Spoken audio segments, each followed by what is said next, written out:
고추 농사를 짓는 분들이라면 지금부터 정말 조심해야 하는 문제가 있습니다. 바로 배꼽 썩은병입니다. 지금까지 잎도 괜찮고 줄기도 힘이 있고 고추도 많이 달렸습니다.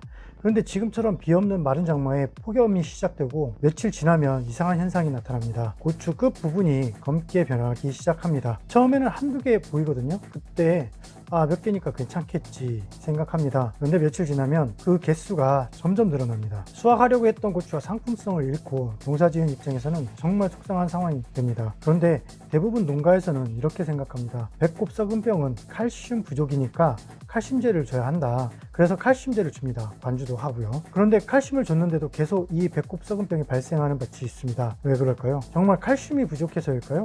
오늘은 많은 농가들이 놓치고 있는 고추 배꼽 썩은 병의 진짜 원인과 관리 방법에 대해 말씀드리겠습니다.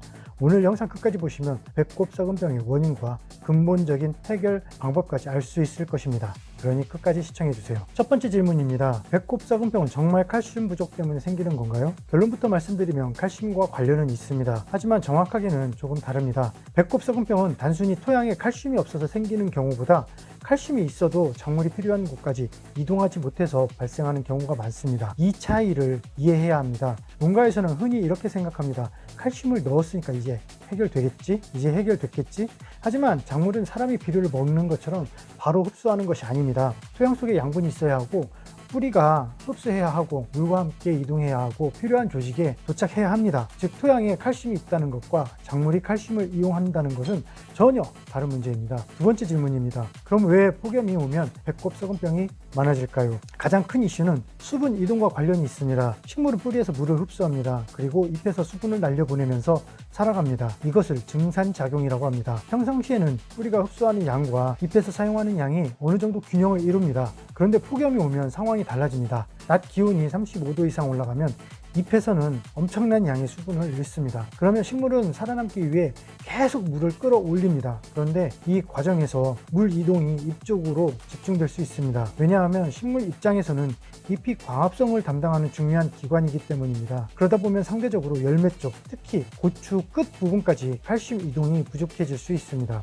칼슘이 부족해진 조직은 세포벽이 약해지고 결국 고추 끝부분이 물러지고 검게 변하는 증상이 나타납니다. 이것이 배꼽 썩은 병입니다. 세 번째 질문입니다. 칼슘제를 줬는데 왜 계속 발생할까요? 많은 농가에서 가장 답답해하는 부분입니다. 분명 나는 칼슘제를 줬는데 왜 안 좋아지지? 이유는 간단합니다. 칼슘은 준다고 해서 자동으로 열매 끝까지 이동하는 것이 아니기 때문입니다.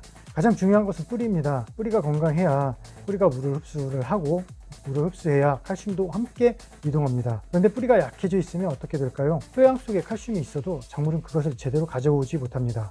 그래서 배꼽 썩은 병을 볼 때는 열매 끝만 볼 것이 아니라 반드시 뿌리 상태를 같이 봐야 합니다. 네 번째 질문입니다. 왜 장마 후 폭염 때 특히 심해질까요? 이 부분이 가장 중요합니다. 지금부터 집중해 주시기 바랍니다. 많은 농가가 폭염만 생각합니다. 하지만 실제 현장에서는 장마 후 폭염이 가장 위험한 조건입니다. 이런 시기같이. 왜냐하면 장마 기간 동안 뿌리가 이미 스트레스를 받았기 때문입니다. 비가 많이 내리면 토양 속 빈 공간에 물이 차게 됩니다. 그러면 뿌리가 숨쉬는데 필요한 산소가 부족해지고요. 뿌리도 살아가는 기관입니다. 산소가 부족하면 뿌리 활력이 당연히 떨어집니다. 특히 잔뿌리와 뿌리털은 양분과 물을 흡수하는 중요한 역할을 하는데 스펠을 받으면 이 기능이 약해집니다. 그러면 어떤 일이 일어날까요? 뿌리가 물과 양분을 제대로 끌어올리지 못합니다.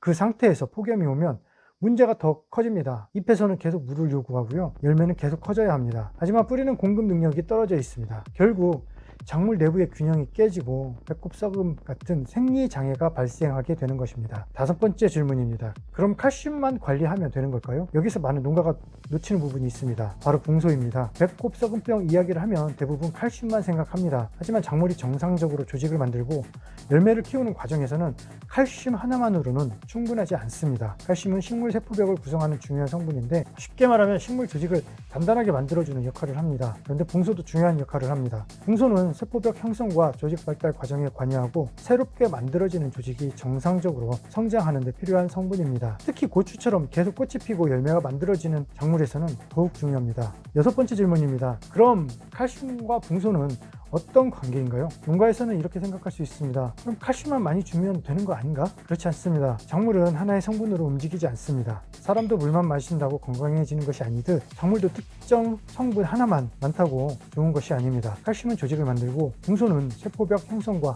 조직 발달 과정에 관여합니다. 결국 중요한 것은 칼슘과 붕소가 적절한 균형을 이루고 뿌리가 그것을 흡수해서 사용할 수 있는 환경입니다. 그래서 배꼽 썩은병을 관리할 때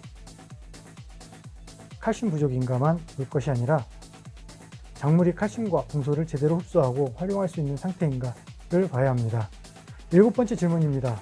그럼 지금처럼 마른 장막, 폭염기에 농가는 무엇을 관리해야 할까요? 앞에서 말한 것과 같이 첫 번째는 뿌리입니다. 고추밭에 한번 가셔서 뿌리를 확인해 보시기 바랍니다. 건강한 뿌리는 밝은색을 띠고 잔뿌리가 많습니다. 하지만 장마 피해를 받은 뿌리는 색이 어둡고 잔뿌리가 부족합니다.